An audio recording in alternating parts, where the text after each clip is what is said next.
Fala galera, aqui é o Thiago Berdan do canal Clave em Seis Cordas. Hoje, pessoal, vou contar para vocês a história do Clube da Esquina, o que é esse Clube da Esquina, um pouco sobre o álbum, sobre o processo de composição, de gravação e tudo mais, né? Lembrando, muito baseado nesse livro maravilhoso que é o De Tudo Se Faz Canção, organizado por Márcio Borges e Cris Fuscaldo, tá bom? Então, pessoal, acho que esse vídeo já merece aí a inscrição de vocês, um like, mandar para aquele amigo, para aquela amiga que gosta bastante de música, bastante de Milton Nascimento, de Clube da Esquina, tá bom? Dá essa força aí pra gente. Bom, uma coisa que é muito interessante, né, a gente falar é a história em si, de onde, de como que chegou nesse nome Clube da Esquina e o que é esse clube, enfim, né? E não tem como a gente não falar disso sem contar um pouquinho da história do Milton Nascimento, né?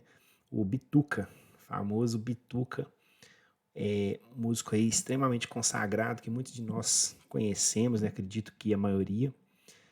E embora o Milton seja assim uma cara muito essencial, muito especial da música mineira, o Milton ele nasceu no Rio de Janeiro. E assim, devido a complicações da vida dele, ele acabou sendo adotado, né? E ele foi adotado por uma família que era extremamente musical. E ele acabou ganhando, assim, vários instrumentos. Então é interessante que ele ganhou, por exemplo, uma sanfona que ela era sem sustenidos e sem bemóis. E o que é muito legal disso, assim, você vê que às vezes a complicação ajuda a gente a construir coisas novas, né? Embora ele tenha aí essa sanfona sem os sustenidos e sem os bemóis, ele acabava sendo meio que obrigado a cantar essas notas, né? E é muito legal também que ele ganhou, além disso, uma gaitinha também. Aí o pessoal comenta que era muito interessante você ver o Milton tocando a sanfona debaixo das pernas e segurando aí a gaita com os joelhos e tentando fazer aquele malabarismo para tocar tudo, né? Enfim, são histórias, né? E na casa do Milton, ele comenta assim que ouvisse de tudo na casa. E o Milton ele tinha uma coisa muito intensa com vozes femininas, que ele entendia assim que as vozes femininas é que conseguiam cantar de verdade com o coração, sabe, com dar sentimento às músicas. O que acabou mudando um pouco para ele depois que ele conheceu músicos como, por exemplo, Ray Charles, e ao ver que, por exemplo, a voz dele estava engrossando também, né? Aí ele viu que vozes masculinas também podiam cumprir esse papel. E é muito interessante a gente ver como que a história dele foi musical, né? Vindo da família, essa mãe dele aí tinha estudado, por exemplo, com o Villa-Lobos, né? E aí um dia chegou na casa deles um violão, né? Chegou uma encomenda grande, ele foi ver, era um violão. Aí o Milton meio que roubou esse violão da mãe, que na verdade o violão era para a mãe dele, e ele pegou esse violão escondido e foi tentando tirar e aprendendo a tocar ali. E ele só mostrou para a mãe dele, e ela só foi saber, na verdade, da existência desse violão quando ele já estava assim, bem evoluído no instrumento. É claro que ela não se opôs a isso e acabou dando super força para ele, né? E assim, não tem como não pensar, até pensando nas nossas vidas mesmo, não só falando da história dele, mas não tem como a gente não pensar, por exemplo, como que as nossas amizades, né, nos influenciam e como que muitas vezes uma amizade que a gente tem de anos aí vai ser a pessoa que vai fazer um projeto com a gente, que vai fazer parte de coisas extremamente importantes da nossa vida, né? E assim foi com o Milton, que comenta assim, amizades com diversos músicos, instrumentistas aí da época, mas ele tinha uma amizade muito grande com a família Borges, né? Que eram filhos aí do seu Salim, da dona Maricota, que era um total de 11 filhos. E na casa dos Borges, o Milton era muito bem-vindo, inclusive comenta que ele era considerado como se fosse o 12º filho, né? Muito musical também. A ideia dele era ser cantor de banda, né? Por exemplo, ele participou de bandas, mas o Márcio Borges, ele sempre insistia para o Bituca compor, falava para ele compor, insistia, e acabou que ele não queria. E olha como que é legal, assim, como que às vezes uma coisa é, né, é o estopim, assim, para a gente mudar o nosso pensamento, mudar as nossas ideias, né? Eles foram, naquela época, né? Você podia, por exemplo, ficar no cinema e ver várias sessões uma atrás da outra. E eles foram ao cinema um dia, viram um filme, várias sessões seguidas, assim, e o Milton saiu de lá com a chave mudada, assim. Foi bem transformador, e aí ele começou a compor, eu compor bastante. Naquela tarde mesmo, ele e o Márcio já compuseram. E eles tinham até meio que um pacto, assim, para eles só compor, só fazerem composições juntos, né? Mas acabou que o Bituca meio que traiu isso, entre aspas, né? Que não é bem uma traição, mas ele conheceu, por exemplo, o Fernando Brant, que foi meio por acaso e tudo, mas ele acabou convidando o Fernando para colocar letra em algumas das suas canções, que era um cara estudioso, era um leitor ávido, né? E a primeira canção que ele escreveu não foi nada mais, nada menos do que Travessia. Que, poxa, é uma das canções aí mais clássicas e mais lindas aí do Milton, né? E como ele e o Márcio tinham esse pacto, acabou que no início gerou um ciúme do Márcio, mas depois, com o tempo, ele vendo inclusive a qualidade do que estava saindo, né? Acabou ficando tudo certo. E é legal, assim, olha como é que é interessante. O próprio Fernando Brant, ele não se considerava um compositor, nem queria compor e tudo, acabou compondo Travessia. E essa foi uma música que fez o Milton ganhar como melhor intérprete e o segundo lugar geral de um festival de música da época, né? E é muito legal isso, que era uma época de festivais, né? Que muitos músicos, musicistas aí foram lançados através desses festivais de música. E aí ele teve outros parceiros também de composição, como por exemplo o Ronaldo Bastos, né? E assim, ao longo do tempo foram alguns outros, e aí a gente vai contar um pouquinho dessa evolução. E olha que legal. O que, que é, enfim, o Clube da Esquina? Esse nome aí que virou uma entidade, né? Que virou um movimento. A gente fala de Clube da Esquina como um movimento da música brasileira, né? Mas basicamente ali você tinha os jovens da época ali de Belo Horizonte, você tinha pessoas que tinham uma condição melhor, por exemplo, para frequentar clubes, festas em clubes, né, privados, por exemplo, e você tinha os garotos que não tinham essa condição e acabavam ficando ali nas esquinas, né? E no caso essa especificamente, foi o nome dado aí pelo Lô Borges, né? É na esquina da rua Paraisópolis com a rua Divinópolis, aqui no bairro de Santa Teresa, aqui em Belo Horizonte. E assim, olha como é que é interessante, né? Que era uma brincadeira que o Lô fazia. Assim, olha, a gente não frequenta nenhum clube, nosso clube é esse aqui, é o clube da esquina, né? E o Milton, acabou que ele já tinha um pouco mais já de relevância, né, no cenário musical. Ele veio visitar os Borges, né? E pensa no 1970, 71, não era tão fácil você se comunicar via telefone, não tinha celular nem nada. Então as pessoas chegavam meio que de surpresa mesmo na casa das outras, né? E assim, assim o Milton fez uma certa vez, e ele chamou lá na casa e chamando, quase que desistindo já, o Lô Borges veio e atendeu ele. Ele até conta uma história legal que ele viu que o Lô não era mais criança quando ele chamou ele para ir num barzinho, né, ali da região, pediu uma batida de limão, achou que ele ia pedir um refrigerante ou um refresco, ele pediu também uma batida de limão, né? Aí ele viu que o Lô não era mais uma criança, embora fosse muito jovem ainda. E aí lá eles sentaram e conversaram, aí eles pegaram os instrumentos e começaram a tocar e compor uma coisa ali juntos. E o Márcio chegou e viu aquela cena e ele escreveu no topo de um papel, né?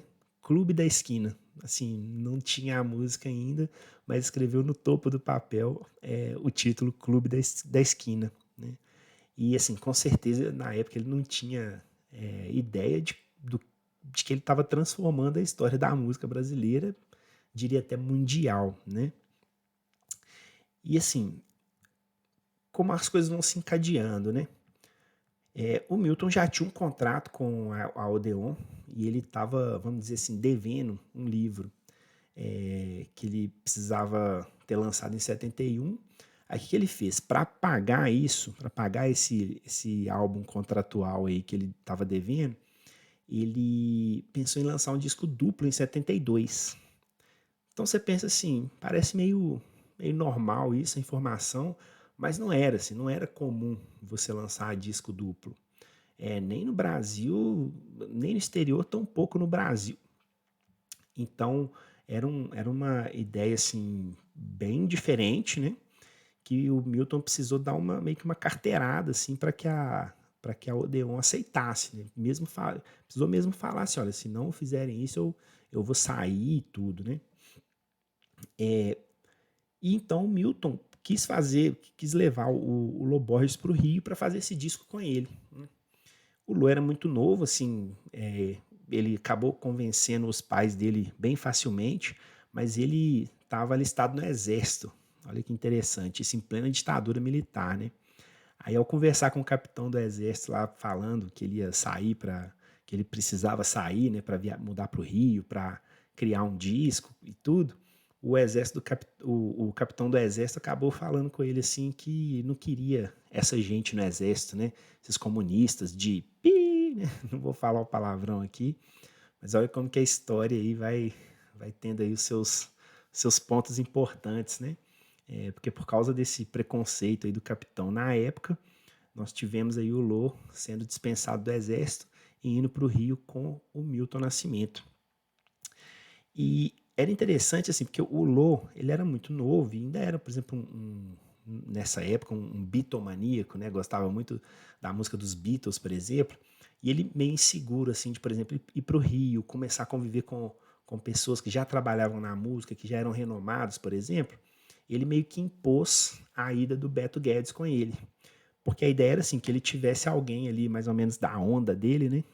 No sentido de ser também um bitomaníaco, mais ou menos da mesma idade, né? Para ele se sentir um pouco mais seguro, né?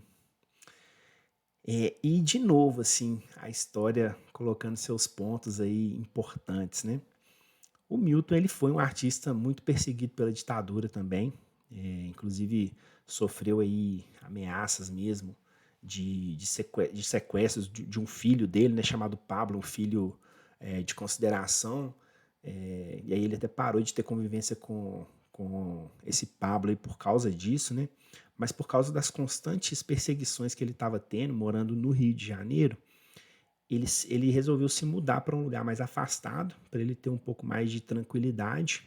E aí eles foram para um dos lugares aí mais icônicos da música brasileira, né? Eles foram para Niterói, né? Em um bairro chamado Piratininga, em um lugar que se chama Mar Azul, que na época era um loteamento de Piratininga, né?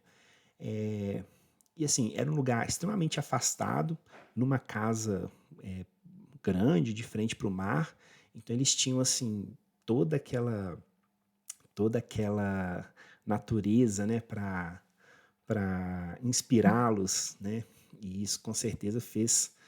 A gente vê isso no disco, né, com canções aí, por exemplo, tem a canção que chama Cais, né, que é muito linda também, que tem toda essa ambientação assim de mar, né, de local de mar, por exemplo. Então, com certeza, todos esses encadeamentos aí, essa perseguição que o Milton sofreu, que fez ele sair do Rio de Janeiro e ir para Niterói, mais afastado, né? Com certeza, cada ponto desse aí tem sua contribuição também no que foi esse álbum Clube da Esquina. Embora tivessem ido assim para essa casa em Marazul o Milton, o Lô, o Beto, mais um amigo deles, né? Mas muita gente frequentava esse lugar. Vários compositores também iam lá para dar seus pitacos e receber as músicas para colocar letras, né? E até uma coisa interessante de falar, assim, que a gente, muitas composições ali, elas foram assim, né? o Lô Borges e o Milton Nascimento no instrumento, e um fazendo a base, e o outro fazendo o solo para indicar qual que seria a melodia, né? E aí depois passavam isso para alguns letristas para poderem colocar a letra na música, né? É um processo bem interessante e pensa que legal, assim, eles foram para esse lugar para produzir, para pré-produzir esse disco, né? Então ficavam eles ali, eles mesmos comentam, né? Nas sacadas ali daquela casa, olhando para o mar, compondo e colocando ali tudo que eles queriam colocar, fazendo experimentações, né? Então, assim, a gente vê isso hoje em dia. Eu não sou do tipo saudosista no sentido assim, antigamente era só antigamente que era melhor, hoje em dia não tem nada de bom. Eu não tenho muito essa visão, não. Mas eu acho muito interessante quando uma pessoa que trabalha com arte tem a possibilidade de ter tempo de criação, sabe? Porque mesmo que eles tivessem ali um contrato que predefinia o número de discos, né? No caso da Odeon lá, 3 discos, mas eles tiveram tempo para criar esse CD. Então, assim, no ano de 71, ali, boa parte dele foi compondo e viajando no que eles queriam trazer de mensagem, trazer de ideia, né? Tocar e, e ter tempo mesmo de dar vazão a essas ideias, né? Isso eu acho maravilhoso, assim. Acho que todo artista deveria ter esse direito, né? A gente sabe que não é bem assim, mas eu acho que faz toda a diferença quando você consegue ter tempo de criação mesmo, né? Mas enfim, só um parênteses. Embora, igual comentei, tenham ido apenas lá o Milton, o Lô, o Beto, para essa casa estava sempre sendo frequentada por outras pessoas, inclusive pela família Borges, né? Que ia de Belo Horizonte para o Rio de Kombi, assim, cheio de gente, cheio de agregado e tal. Então, sozinhos eles não ficavam, né? Então, a casa estava sempre ali muito, muito frequentada. Finalizado esse processo aí de pré-produção, de composição, de criação, eles foram para o estúdio. E era até engraçado, assim, eles comentam que tem uma entrevista muito legal do Corredor 5, né, com o Nivaldo, que foi quem foi responsável por gravar essas músicas, né? Ele comenta que o clima no estúdio, assim, quem olhava aqueles garotos, tinha uma impressão, tipo assim, quem são esses garotos de tênis sujo, sabe? Era meio que um bullying da época, assim. O pessoal não dava muita moral para eles. Então, tinha, por exemplo, o Lô, que era muito novo na época, assim, tinha acho que 20 anos, então não tinha, por exemplo, um nome de peso, né? Então sofreu um pouco de preconceito nesse sentido, sim. Isso eles comentam bem abertamente, sabe?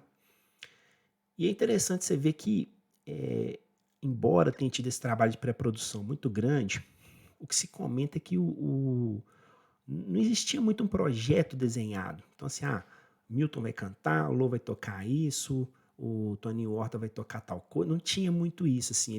Tem até um comentário aí no livro que, na verdade, eles... Assim, quem pegava o instrumento primeiro é o que gravava e dava na telha, assim, revezar o instrumento. Vou tocar baixo nessa música, vou tocar guitarra nessa outra. Isso não tinha muito perrengue, não. Então, foi bem natural também, o que acaba dando uma cara bem legal pro álbum, né? Que é bem natural, assim, o que se foi feito, não foi uma coisa imposta e tudo. E assim, a gente está falando de 1972, né? 71, na verdade, foi lançado em 72, então nesse início da década de 70. Esse álbum ele foi gravado em 2 canais. Então, assim, só para vocês terem uma noção, hoje em dia, no computador que eu estou gravando esse vídeo aqui, eu consigo baixar um programa e gravar aqui 10 canais se eu quiser. Então eu posso colocar um violão, colocar uma voz, colocar outra voz, colocar um baixo, uma percussão, posso fazer isso assim, praticamente infinitamente, vamos dizer assim. Na época você tinha 2 canais. O que isso gerava? É, tem até uma passagem que o Beto ele teve que tocar uma música ao vivo, né? Tinha muita coisa que você tinha que tocar, entre aspas, ao vivo, com, por exemplo, com uma orquestra, igual ele fez, né? Você não conseguia ficar fazendo muita. É, vou tocar aqui só o violão, depois só o baixo, depois só a voz, depois só a bateria. Você não conseguia fazer muito isso, porque você tinha só 2 canais. Para você sobrepor as coisas, às vezes você tinha que gravar uma coisa, criar um playback, né, em um canal e gravar a outra coisa por cima. E acaba que quanto mais você fizer isso, mais você vai perdendo, né, em qualidade do som. Então, é até uma coisa que eu acho interessante, uma palestra que eu vi do Gilvan de Oliveira, uma época, ele falava o seguinte, ele falava uma coisa interessante, que o pessoal que trabalhava com música nessa época, você tem muitos instrumentistas, muitos cantores instrumentistas que são pessoas muito boas. Por quê? Porque o mercado naturalmente ia selecionando pessoas que erravam um pouco, porque você não tinha muita margem, muita manobra, sabe, para você errar e regravar. Como eu falei, hoje em dia você consegue regravar uma nota se você precisar, não tem problema. Na época isso era muito mais difícil.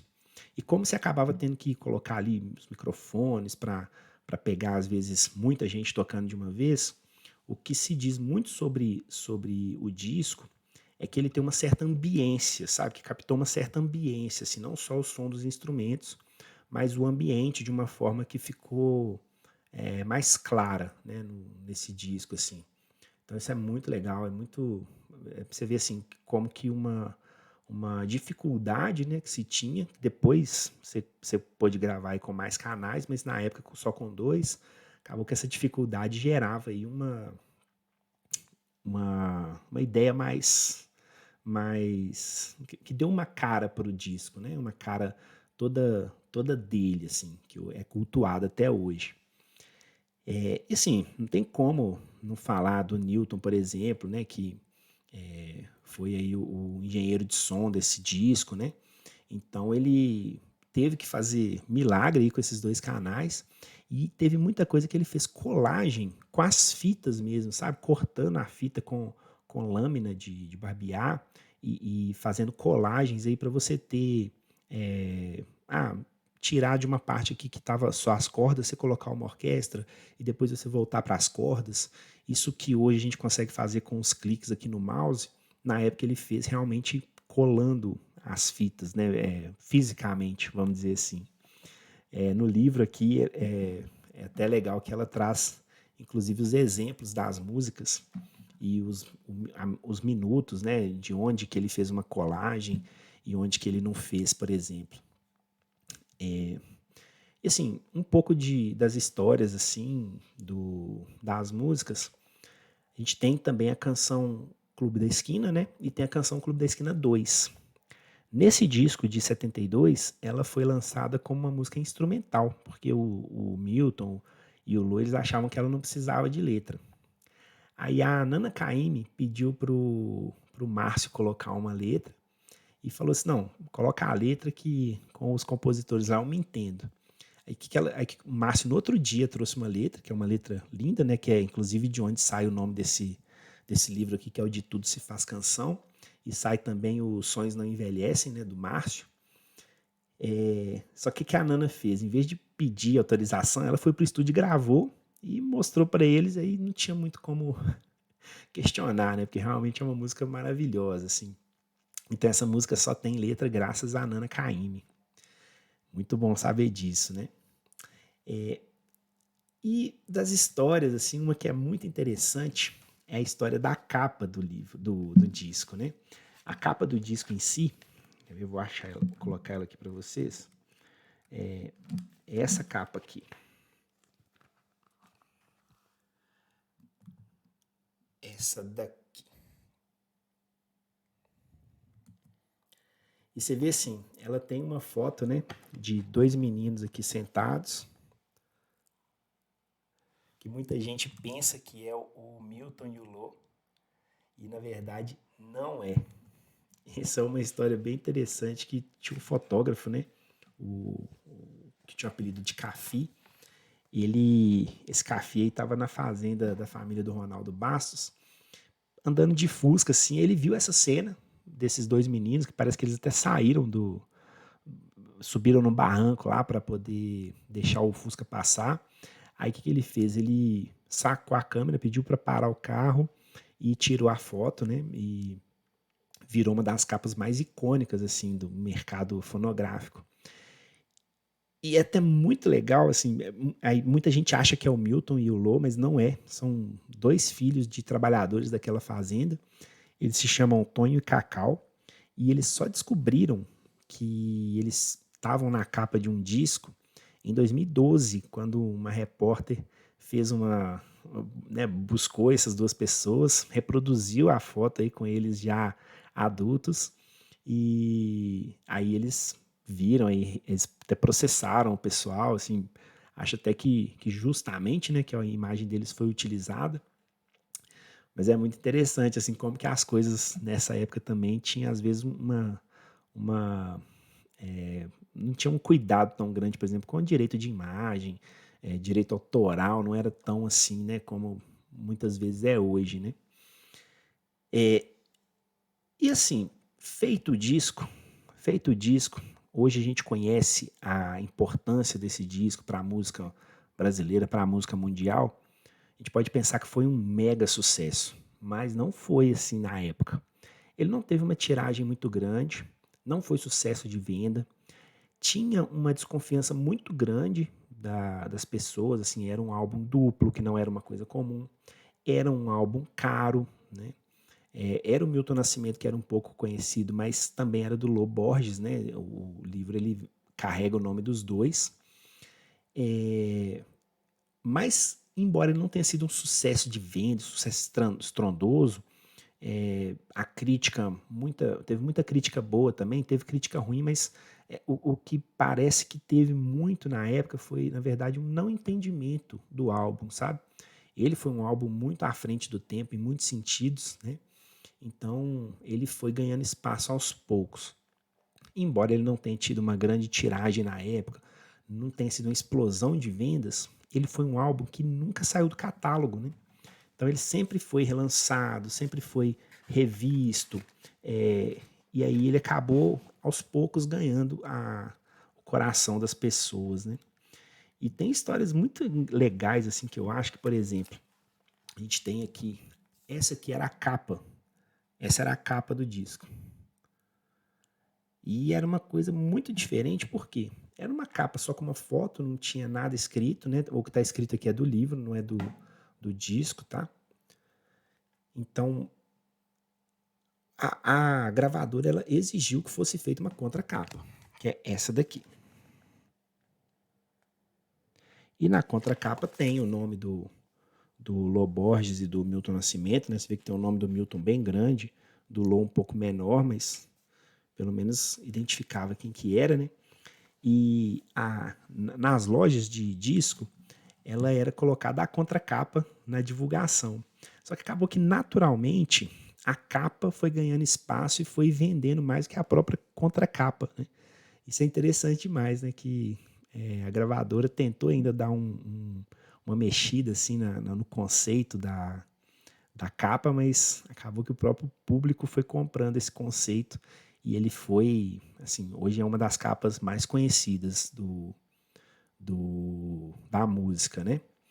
Então, pessoal, isso é um pouco de história, tem muita história. Como eu disse, a minha ideia com essa série não é ser um resumo, não é ser uma crítica, então tem muita história ainda nessa primeira parte do livro. Destaquei algumas aqui e eu acho muito relevante mostrar o encadeamento de coisas que levou a chegar nesse ponto, né? O Milton ter conhecido os Borges, o Milton já ser uma pessoa mais musical, como que a ditadura influenciou nisso, né? Que pensa, às vezes, se a gente não tivesse essa perseguição do Milton, não que seja necessário, né? Pelo amor de Deus, não é isso que eu estou falando, mas se não tivesse tido essa perseguição do Milton, se o capitão do exército não tivesse aquele preconceito com o Lô por ele ser músico, talvez a gente não teria aí essas personalidades lá em Niterói, naquela casa em Mar Azul, olhando para o mar dia e noite e compondo as coisas maravilhosas que a gente ouve nesse disco, né? Então, pessoal, essa é a história do Clube da Esquina, do álbum em si. Ainda vou falar muita coisa sobre esse livro aqui. Ele traz, a partir de agora, ele vai trazer muitos depoimentos do Milton, do Lô, mas de diversas outras pessoas também que participaram do processo. E também tem uma parte de faixa a faixa, que eu acho uma das coisas mais lindas desse livro, tá?